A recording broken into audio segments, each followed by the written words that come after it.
नमस्कार विद्यार्थी मित्रांनो, व्यंकटेश एज्युकेशन अँड संस्कृती या आपल्या चॅनलवर सर्वांचे सहर्ष स्वागत आहे। आजच्या व्हिडिओमध्ये आपण प्रतिबिंब म्हणजेच प्रतिमा जलप्रतिबिंब याच्यामध्ये स्वाध्याय 5.1 आजच्या व्हिडिओमध्ये आपण सोडून घेणार आहोत। या आधीच्या व्हिडिओमध्ये आपण प्रश्न क्रमांक 34-33 पर्यंत प्रश्न सोडवून घेतलेले आहेत। त्यापुढचे प्रश्न आजच्या व्हिडिओमध्ये आपण सोडून घेणार आहोत। त्या सर्व प्रश्नांची लिंक मी या व्हिडिओच्या डिस्क्रिप्शन बॉक्समध्ये दिलेली आहे, तिथे जाऊन तुम्ही ते प्रश्न पाहू शकता। बघा इथे 34वा आपल्याला प्रश्न आकृती काय दिले 9, 6 आणि 7 याचा आपल्याला जलप्रतिबिंब सांगायचं आहे। आपल्याला माहिती आहे जलप्रतिबिंब म्हणजे काय, वरचा भाग खाली आणि खालचा भाग वर, म्हणून तर असं हे आपल्याला दाखवलं असतं जेणेकरून मुलांचं कन्फ्युजन होऊ नये। आरशातील प्रतिमा आणि जलप्रतिबिंब याच्यामध्ये कन्फ्युजन होऊ नये म्हणून आपल्याला इथे असं दाखवलेलं असतं, म्हणजे जो वरचा भाग आहे तो खाली। आता खूप सोपं आहे बघा, हा जो गोलाचा भाग आहे ही बाजू बदलणार नाही आहे, ही बाजू आहे तशीच राहणार आहे। बघा ही बाजू आहे तशीच राहणार आहे, फक्त जो हा गोल असा आहे तो हा गोल असा खाली येणार आहे आणि हे जे असं आहे ते हे असं होणार आहे। आता हा हे जे वरचं असं आहे ते खाली होणार आहे आणि हा जो 7 असा आहे तो या पद्धतीने असा होणार आहे आणि आपली ही आकृती येणार आहे। त्याहीपेक्षा सोपी पद्धत सांगते तुम्हाला।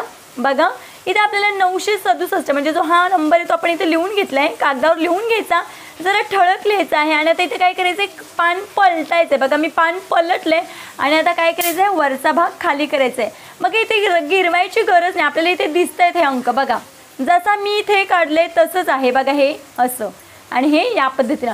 मग असा पर्याय आपल्याला कुठे दिसत आहे तर बघा बरं,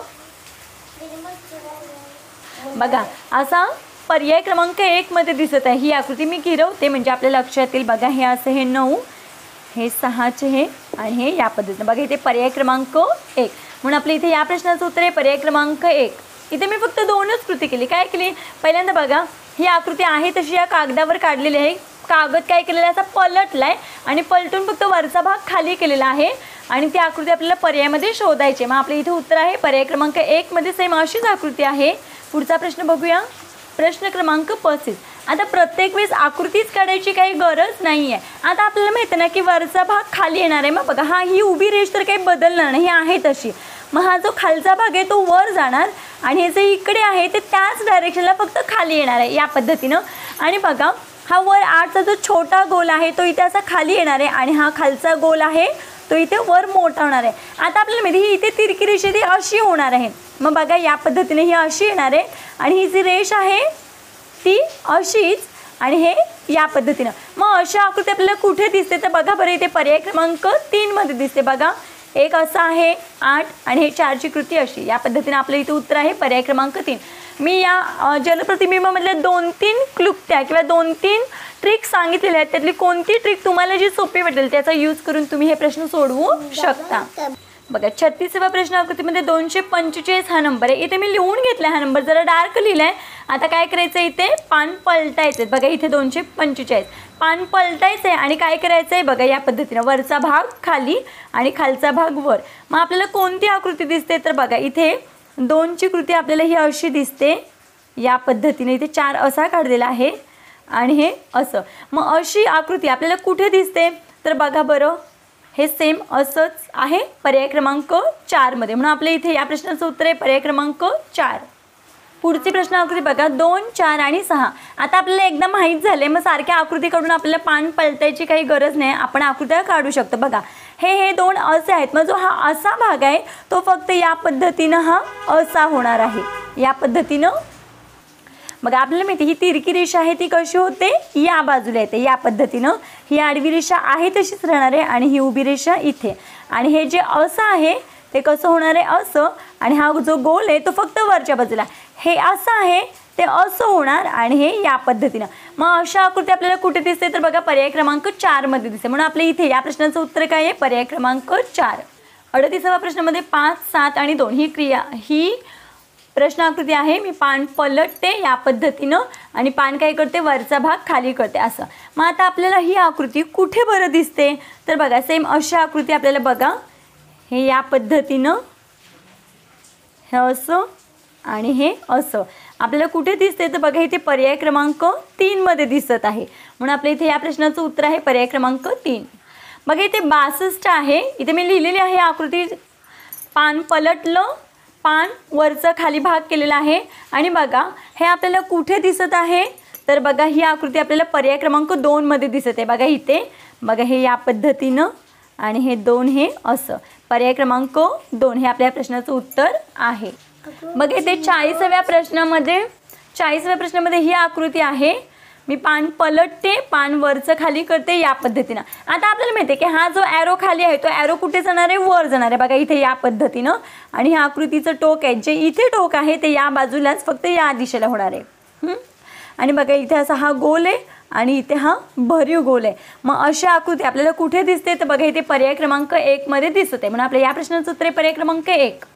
आता इथे लेटर आहेत, खूप सोपा आहे। बघा आपल्याला माहिती हा जो पी आहे तो पी बघा ही रेष काही बदलणार आहे की नाही, फक्त जो हा वर इकडे गोल आहे तो फक्त हा याच बाजूला फक्त खाली होणार आहे आणि एचं जे खाली टोक आहेत म्हणजे ए तो फक्त उलटा होणार आहे या पद्धतीनं।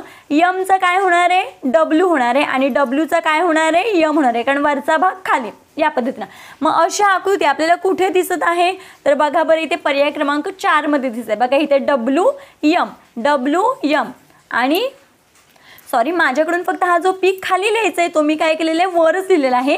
ही आकृती हा पीक याच डायरेक्शनने फक्त ती आकृती खाली येणार आहे आणि हा जो ए आहे तो उलटा होऊन असा वर जाणार आहे। यम मात्र यम आणि डब्ल्यूची जागा बदलणार नाही, फक्त त्यांचं काय होणार आहे डायरेक्शन बदलणार आहेत। म्हणजे यम जो खाली होता त्याचं डब्ल्यू झालं, वर टोक झालं आणि डब्ल्यू जो होता त्याची हे टोक खाली झालेली आहेत। मग ही आकृती कुठे आहे तर बघा डब्ल्यू यम आणि हे बघा पर्याय क्रमांक 4 हे आपल्या प्रश्नाचं उत्तर आहे। बघा इथे FOG फॉग ही स्पेलिंग आहे। आता आपल्याला माहिती आहे की हे F ची ही दिशा आहे तसंच राहणार, फक्त जी ही वरची ही आहे ते खाली येणार आहे आणि हे मधलं आहे तसं। ओ मध्ये काही चेंज होतो का, नाही होते, आहे तसंच।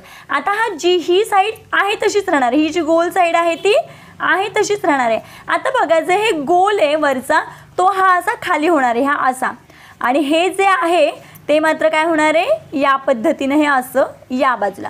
मग अशा आकृती आपल्याला कुठे दिसते तर बघा पर्याय क्रमांक 3 मध्ये। बघा हे ओ आणि हे असं, हे पर्याय क्रमांक 3 हे आपल्या प्रश्नाचं उत्तर आहे। जेवढा आपण या प्रश्नांचा जास्त सराव करू तेवढा आपल्याला लगेच हे प्रश्न सुटणार आहेत।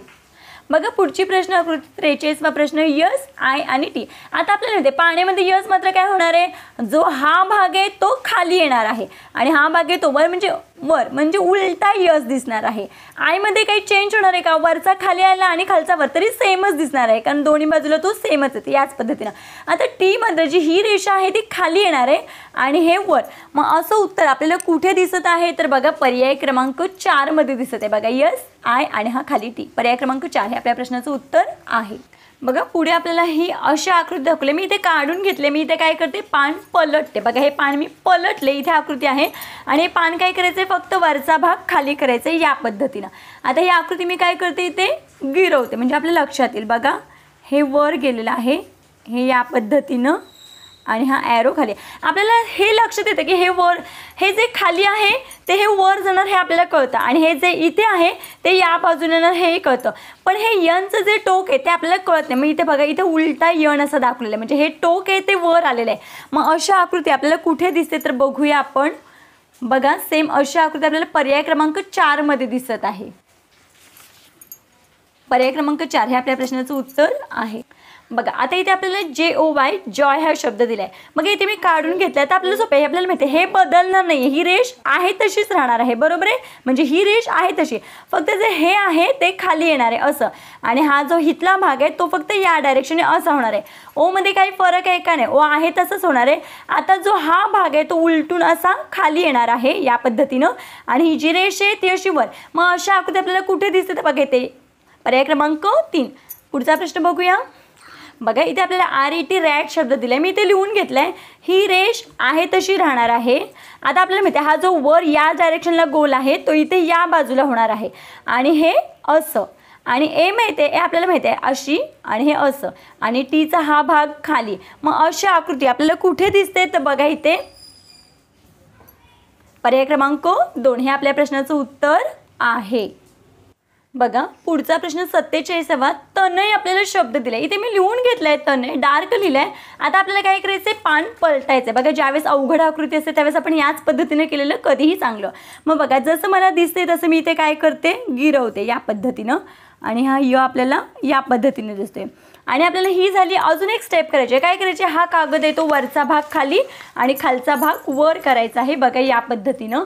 मग आता असा भाग बघा, अशा आकृती आपल्याला कुठल्या पर्यायामध्ये दिसते तर बघा इथे पर्याय क्रमांक 3 मध्ये दिसते बघा. हा तो असा, इथे न हे आणि य हे असं. मग आपल्या इथे उत्तर आहे पर्याय क्रमांक 3. प्रश्न क्रमांक 48 मध्ये LET लेट हा शब्द दिला आहे. मग आपल्याला माहिती आहे ही उभी रेष आहे तशी, हे खाली आहे ते इथे वर जाणार आहे. ईमध्ये काहीच फरक पडणार नाही, ई आहे तसंच राहणार आणि टीची ही बाजू खाली येणार आहे आणि असं. मग अशा आकृती आपल्याला कुठे दिसत आहे तर बघा इथे पर्याय क्रमांक 2 मध्ये दिसत आहे बघा. हे असं पर्याय क्रमांक 2. 49वा प्रश्न GUI गाय. आता बघा याच्यामध्ये आपल्याला माहिती आहे ही बाजू आहे तशीच राहणार आहे बघा. इथे ही बाजू आहे तशीच राहणार आहे. हा जो गोल असा आहे तो खाली येणार आहे या पद्धतीनं आणि हे मात्र कसं होणार आहे, हे असं होणार आहे आणि हे यूचं आहे ते खालच्या डायरेक्शननं, वायची उभी रेषवर आणि हे असं. मग असा प्रश्न, मग बघा असं हे कुठे दिसते आपल्याला तर बघा सेम इथे दिसते असं या पद्धतीनं. म्हणून आपल्या इथे या प्रश्नाचं उत्तर काय आहे पर्याय क्रमांक 1. मग इथे 50व्या प्रश्नामध्ये पकड हा शब्द दिला आहे. मग आता इथे प कसा होणार आहे तर बघा आपल्याला माहिती आहे ही जी रेष आहे ती खाली येणार आहे इथे या पद्धतीनं बरोबर आहे. आता प ही रेष काही बदलणार आहे का नाही, मग ही रेष आहे तशी आपण ठेवूया. हे जे वरच्या डायरेक्शन आहे ते इथे खाली होणार आहे. मग हे कुठे होणार आहे, असं हे खाली होणार आहे या पद्धतीनं. आता क मध्ये ही बाजू काहीच बदलणार नाही, आहे तशीच राहणार आहे बघा या पद्धतीनं. आता हे जे खाली झुकले ते इथे काय होणार आहे असं या पद्धतीनं उलट्या दिशेने वरच्या दिशेने. आणि ड जो असा आहे तो हा भाग वर, मग ड कसा येणार आहे तर बघा हे आधी असं वर, मग हे असं आणि ही अशी रेष, मग हे मग असं आपल्याला कुठे दिसतं तर बघा पर्याय क्रमांक 4 मध्ये. बघा या पद्धतीने आपण जलप्रतिबिंबावरचे सर्व प्रश्न सोडवून घेतलेले आहेत. आशा करते आपल्या सर्वांना हा व्हिडिओ आवडला असेल. व्हिडिओ आवडल्यास व्हिडिओला नक्की लाईक करा, आपल्या मित्रमैत्रिणींना शेअर करा. चॅनलवर नवीन असाल तर चॅनलला नक्की सबस्क्राईब करा. व्हिडिओ कसा वाटला ते कमेंटमध्ये नक्की सांगा. भेटूया पुढच्या व्हिडिओमध्ये. तोपर्यंत नमस्कार, थँक्यू.